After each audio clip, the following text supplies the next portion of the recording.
الحمد للہ الواحد القہار والصلاة والسلام علی سید الابرار اما بعد۔ ویسے تو ہر صحابی ایک اپنی ہی عظمت اور اپنی شان رکھتا ہے۔ جیسے کسی بھی گلستان میں داخل ہوں تو ہر پھول کی اپنی خوشبو ہے، بالکل اسی طرح ہر ایک صحابی کی اپنی عظمت ہے، اپنی شان ہے، اپنا مقام ہے، اپنا ایک مرتبہ ہے۔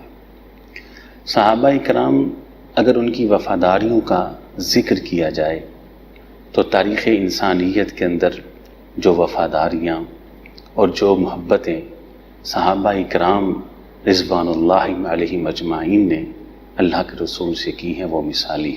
آپ اندازہ کریں کہ مدینہ والے مکہ تشریف لاتے اور نبی علیہ الصلاۃ والسلام سے درخواست کرتے ہیں کہ آپ ہمارے پاس تشریف لائیں۔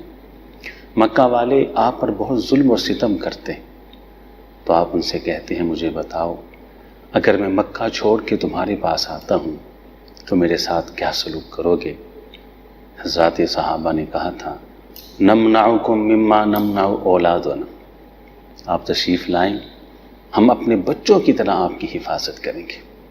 حضرات یہ بات صرف کہنے کی حد تک نہیں تھی، زبان کی حد تک نہیں تھی، دعوے کی حد تک نہیں تھی، تحریر کی حد تک نہ تھی، تقریر کی حد تک نہ تھی، بلکہ تاریخ نے وہ منظر بھی دیکھا ہے کہ احد کے میدان کے اندر جب نبی علیہ الصلاۃ والسلام کے اوپر پے در پہ اور مسلسل حملے ہوئے اور آپ کے دانت مبارک گرا دیے گئے، چہرہ مبارک زخمی کر دیا گیا، سر مبارک زخمی کر دیا گیا، تو آپ کی حفاظت کرتے کرتے 70 صحابہ کرام نے جام شہادت نوش کیا۔ جب 70 صحابہ کی لاشیں دیکھی گئیں، ان کے مردہ وجودوں کو دیکھا گیا تو چند ایک کے علاوہ سب انصاری تھے۔ سبحان اللہ۔ نمنعکم مما نمنع اولادنا، یہ ان کی وفاداریاں تھیں اللہ کے رسول کے ساتھ، یہ ان کی وفاداریاں تھیں دین کے ساتھ۔ اللہ ان کی تمام وفاداریوں کو قبول فرمائے اور اللہ تعالی ہمیں مرتے دم تک ان پاک بات ہستیوں سے محبت کی توفیق عطا فرمائے۔ وآخر دعوانا الحمد للہ رب العالمین۔